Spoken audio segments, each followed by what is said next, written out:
एक बार एक गांव में एक व्यक्ति रहता था जो बहुत ही ज़्यादा बोलता था।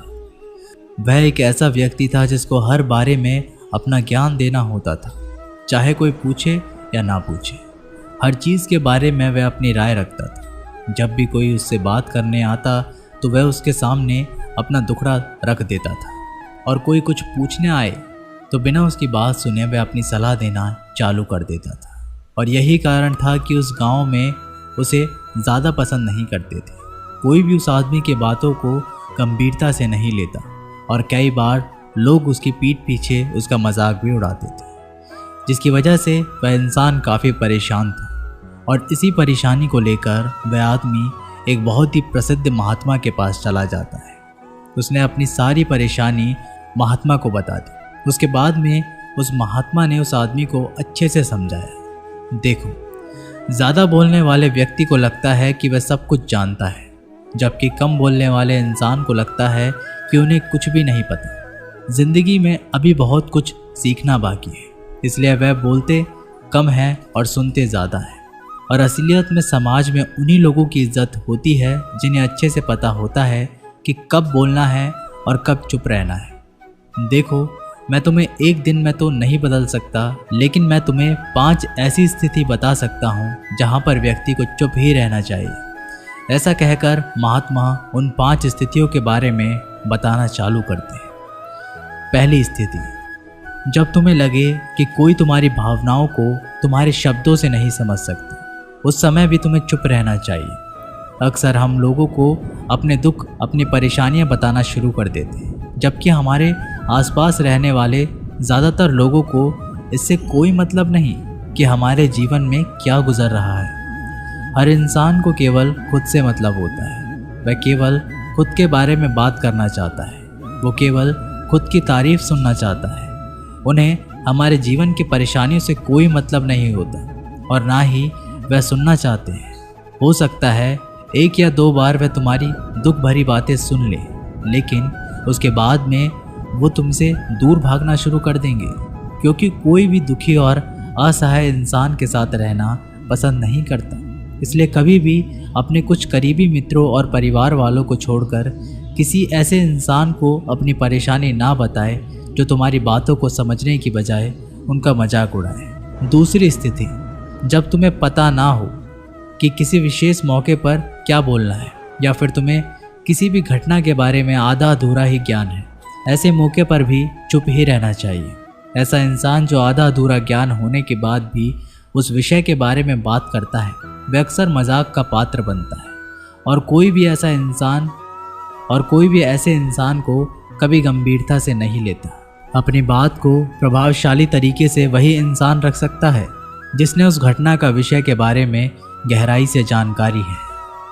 इसलिए कभी भी आधी अधूरी जानकारी और इधर उधर से मिलने वाली जानकारी के आधार पर लोगों से अपनी बात मनवाने की कोशिश ना करें।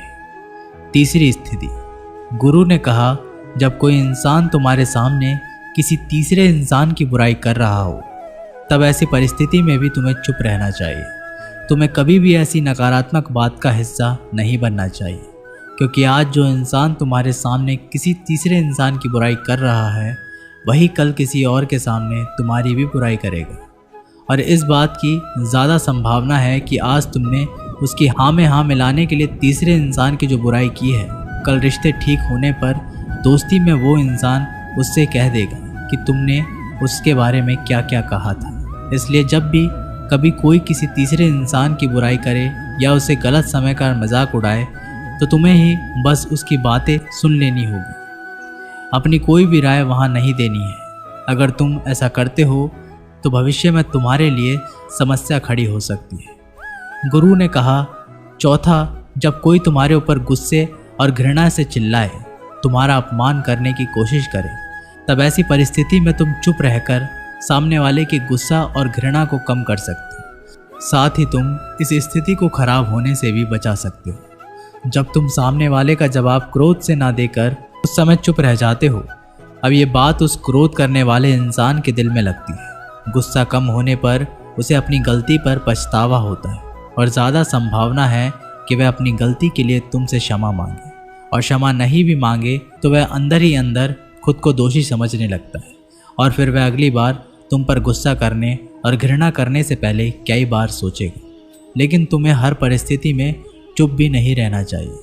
अगर कोई गलत कर रहा है तो तुम्हें उसका जवाब देना चाहिए, क्योंकि कुछ लोग ऐसे भी होते हैं जिन्हें हमारा चुप रहना हमारी कमज़ोरी का प्रतीत होता है। गुस्से के दौरान चुप रहने का ये तरीका केवल परिवार, सगे संबंधियों और कुछ निकटतम पितरों के लिए ही सही है, ना कि हर इंसान के लिए।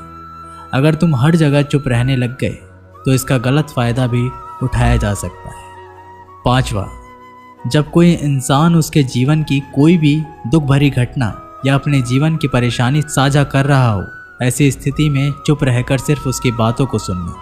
ज़्यादातर लोग ऐसे होते हैं कि किसी ने उनके सामने अपनी समस्या सुनाई नहीं कि उन्होंने समाधान देना शुरू कर दिया। जबकि जब कोई इंसान हमसे अपनी परेशानियां साझा कर रहा होता है, वो हमसे किसी सुझाव की उम्मीद नहीं करता। वो बस ये चाहता है कि हम उसकी पूरी बात ध्यान से सुनें, क्योंकि जब हम किसी की परेशानी को ध्यान से पूरा सुन लेते हैं तो उस इंसान को एक आत्मिक शांति मिलती है। उसे ऐसा लगता है कि चलो किसी ने तो मेरी बात को समझा। अधिकतर मौक़ों पर जब लोग हमसे अपनी परेशानी साझा करते हैं तो वो बस हमें अपनी बात बताना चाहते हैं। वे ये नहीं चाहते कि हम उन्हें सलाह देना शुरू कर दें, क्योंकि जो सलाह हम उन्हें देने वाले हैं वह सब उन्हें पहले से ही पता है। परेशानी के समय किसी इंसान को सांत्वना देने का सबसे अच्छा तरीका है कि हम बस उस इंसान की पूरी बात को ध्यान से सुन लें। जब हम लोगों की बातों को बिना उन्हें बीच में रोके और बिना किसी सलाह दिए पूरे ध्यान से सुनते हैं तो उनकी नज़रों में हमारे लिए सम्मान और स्नेह का भाव पैदा हो जाता है। हम ज़्यादा गंभीर, समझदार और शांत दिमाग वाले इंसान प्रतीत होते हैं। इसलिए जब भी अगली बार तुम्हें कोई अपनी परेशानी बताए, बस उसकी बातों को ध्यान से सुन लेना और जब तक वह तुमसे ना मांगे तो उन्हें किसी भी प्रकार की सलाह मत देना। गुरु ने कहा, मेरी एक बात हमेशा याद रखना, जब तुम कम बोलते हो तो लोग तुम्हारी तरफ ज़्यादा आकर्षित होते हैं। तुम क्या हो और तुम क्या सोचते हो? शिष्य ने हाँ में सिर हिलाया और वह गुरुदेव की बातों को समझ चुका था। उसे किन किन परिस्थितियों में शांत रहना है। उसने ये भी जान लिया कि कम बोलकर आप अपनी प्रतिष्ठा वापस पा सकते हैं। इसलिए दोस्तों, हमें अपने जीवन में कितना आवश्यक है उससे कम ही बोलना चाहिए। हम आशा करते हैं आपको ये वीडियो पसंद आई होगी। मिलते हैं एक अगली वीडियो के साथ, तब तक के लिए अपना ख्याल रखें। जय श्री कृष्ण।